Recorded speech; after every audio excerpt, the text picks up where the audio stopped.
జై శ్రీమన్నారాయణ జై శ్రీమన్నారాయణ జై శ్రీమన్నారాయణ జై శ్రీమన్నారాయణ శ్రీమత్స్యనారాయణ శ్రీకూర్మనారాయణ వరాహనారాయణ జై శ్రీమన్నారాయణ. జై శ్రీమన్నారాయణ. హాయ్ ఫ్రెండ్స్, ఈరోజు మనం శ్రీ బ్రహ్మతంత్ర స్వాతంత్ర పరకాల స్వామి వారి మఠం ఆలయం వద్ద ఉన్నాము. ఈ ఆలయం గురించి పూర్తి వివరాలు ఈ వీడియోలో మీకు అందిస్తాను. వీడియోని స్కిప్ చేయకుండా పూర్తిగా చూడండి. వీడియో నచ్చితే లైక్ చేయండి, షేర్ చేయండి. పదండి ఆలయంలోనికి వెళ్దాము. ఈ మఠం ఉప్పల్ దగ్గరలో గల మేడిపల్లి ప్రాంతంలో ఉంది. ఈ ఆలయంలోకి ప్రవేశించగానే ఎడమ వైపున గరుడాల్వార్ సన్నిధి, కుడివైపున శ్రీ ఆంజనేయ స్వామి వారి సన్నిధి ఉంటుంది. దర్శించుకోండి. ఈ ఆలయం జూలై 2010 సంవత్సరంలో మన ఆచార్య శ్రీమద్ అభినవ వాగీశ బ్రహ్మతంత్ర స్వాతంత్ర పరకాల స్వామి వారి సమీక్షంలో స్థాపించబడింది. మహాసంప్రోక్షణం ఆగమ శాస్త్రాలను అనుసరించి జూలై 1, 2010 నుండి ప్రారంభించబడి జూలై 3, 2010 మహాకుంభ సంప్రోక్షణతో ముగుస్తుంది. హైదరాబాద్లోని శాశ్వత శాఖను స్థాపించడం తెలంగాణ ప్రాంతానికి చెందిన శిష్యులందరి కోరిక.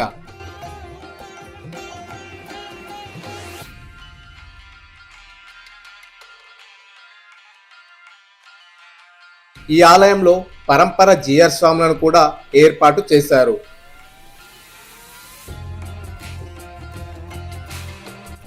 ఈ సన్నిధిని సందర్శించే మరియు సంవత్సరం పొడవునా వివిధ కార్యక్రమాలలో పాల్గొనే భక్తుల సంఖ్య వేగంగా పెరిగింది. ఏడాది పొడవునా అనేక కార్యక్రమాలు మరియు ఉత్సవాలు జరుపుతారు. మఠం కార్యకలాపాలు ఉత్సాహభరితమైన స్వచ్ఛంద సేవకులచే నిర్వహించబడతాయి మరియు స్థానిక మేనేజింగ్ కమిటీచే నిర్వహించబడుతుంది.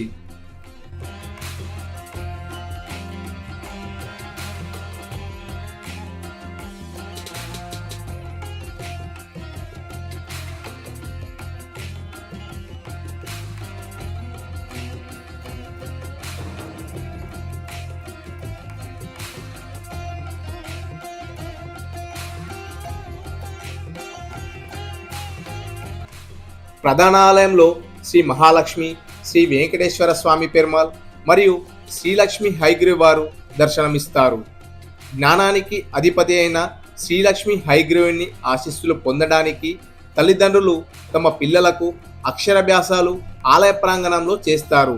ఈ ఆలయంలో స్వామివారికి నిత్య కైంకర్యాలతో పాటు సుదర్శన హోమం, శ్రవణ నక్షత్రం రోజు లక్ష్మీ హైగ్రీవ హోమం, తిరుమాజనం, అభిషేకం, ధనుర్మాస ఉత్సవం, వైకుంఠ ఏకాదశి, ఆండాల్ కళ్యాణం, అలాగే ఉగాది, భగవత్ రామానుజాయ వారి తిరునక్షత్రోత్సవం, శ్రీరామనవమి, హైగ్రీవ జయంతి, శ్రీకృష్ణాష్టమి, నవరాత్రి, దీపావళి వైభవంగా నిర్వహిస్తారు. శ్రీ వైష్ణవ పర్వదినాలన్నీ ఈ ఆలయంలో అంగరంగ వైభవంగా జరుగుతాయి. ఈ ఆలయంలో చాలా ప్రశాంతమైన వాతావరణంతో ఆధ్యాత్మికత ఉట్టిపడేలా ఉంటుంది.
ఆలయ పూర్తి వివరాలు ఆలయ స్వాములని అడిగి తెలుసుకుందాము. మన వాళ్ళ ప్రమాణం ఏంటంటే దశావతారాల కంటే ముందే ఆ స్వామివారు మన కోసం ఉద్భవించారు. ఆయన ఉద్భవించడంలో విశేషమైన పరమార్థం ఏంటంటే వేదాలు రాక్షసుల వారి నుంచి మదిపెట్టుల నుంచి రక్షించి బ్రహ్మకు తిరిగి అప్పగించే ఈ ప్రయత్నం కోసం వారు ఈ అవతారాన్ని దాల్చారు.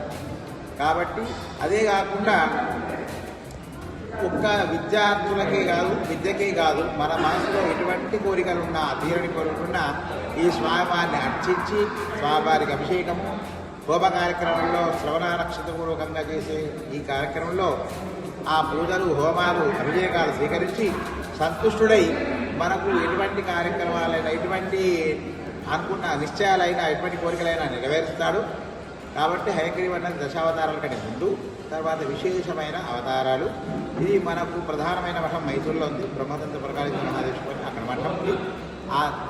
అక్కడి నుంచి మిగతా అవి శాఖలు మిగతా రాష్ట్రాల్లో, జిల్లాలో వ్యాపించి ఉన్నాయి. హైదరాబాద్లో కూడా 12 సంవత్సరాలకి ఈ మఠం లేకుండింది. స్వామివారి అనుగ్రహం వల్ల 12 సంవత్సరాల క్రితం ఈ మఠం ఆవిర్భవమైంది.